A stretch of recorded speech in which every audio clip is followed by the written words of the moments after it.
रवि लामिछाने भन्ने मान्छे भाग्छ भन्ने तपाईँलाई डर छ भने मलाई बोलाउनुहोस्। म नेपालमा गत 6 वर्षदेखि लगातार रूपमा हाइएस्ट ट्याक्स पेयर, एजुकेसन र हेल्थमा हाइएस्ट ट्याक्स पे गरेको मान्छे हो। म 2टा ल्याप्चर लगाएर रविजी भाग्दैनन् भन्ने जिम्मा लिएर निकाल्दिन तयार छु। कसैले कसैलाई विश्वास गर्नु पर्यो नि त।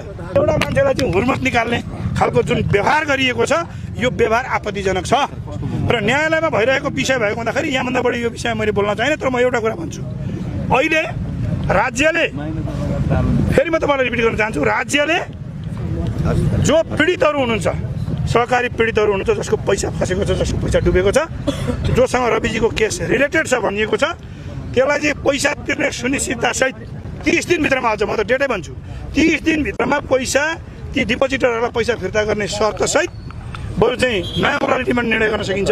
त्यति जेलसम्मका निम्ति अब अथवा फैसला आउन्जेलसम्मका निम्ति होइन, तपाईँको चाहिँ रविजीको पासपोर्टलाई सिज गरिदिने, देशभन्दा बाहिर जान नदिने होइन, तर देशभित्र खुल्ला रूपमा मुभमेन्ट गर्न दिने। एउटा यो मोडालिटी सरकारले आफै मुद्दा फिर्ता लिने। अर्को चाहिँ न्यायालयको अन्तिम फैसला आइसकेपछि, फैसला आएपछि हुने गरी अहिलेलाई उहाँलाई जति उहाँलाई चाहिँ जो बिगो भनेर क्लेम गरिएको छ त्यो बिगोलाई एज अ ब्याङ्क ग्यारेन्टी लिने अथवा पैसा धरोटीको लिने उहाँले दिन्छु भनेको छ, लिएर उहाँलाई स्वतन्त्रतापूर्वक इलेक्सनमा जान दिने। किनभने हामीले हेऱ्यौँ उहाँलाई पहिला पनि चुनाव लडाइयो, अत्याधिक मत ल्याएर उहाँले जित्नुभयो, फेरि पुनः चुनाव लड्ने स्थितिमा पुर्याइयो, फेरि जनताबाट टेस्टेड भएर उहाँले जितेर आउनुभयो। भनेपछि साथी हो, म तपाईँहरूलाई विनम्रतापूर्वक यो सरकारलाई आग्रह गर्न चाहन्छु, यो सरकार हिजोको जस्तो सरकार पनि होइन।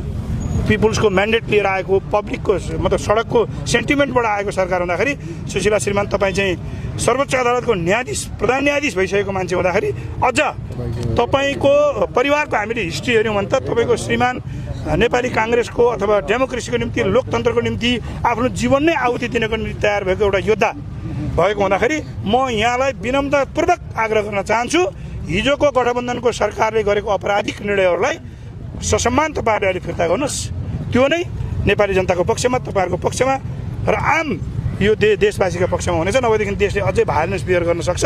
र सुन्नुहोस्, म सक्छु अझै। र अर्को कुरा, म सम्माननीय पूर्व के अरे चाहिँ सर्वोच्च अदालतको प्रधान न्यायाधीश, अहिलेको हाम्रो नेपालको मन्त्री र गृहमन्त्रीज्यूहरूलाई म के भन्न चाहन्छु भने तपाईँहरूले मुद्दा फिर्ता लिइरहँदाखेरि रवि लामिछाने भन्ने मान्छे भाग्छ भन्ने तपाईँलाई डर छ भने मलाई बोलाउनुहोस्। म नेपालमा गत 6 वर्षदेखि लगातार रूपमा हाइएस्ट ट्याक्स पेयर, एजुकेसन र हेल्थमा हाइएस्ट ट्याक्स पे गरेको मान्छे हो।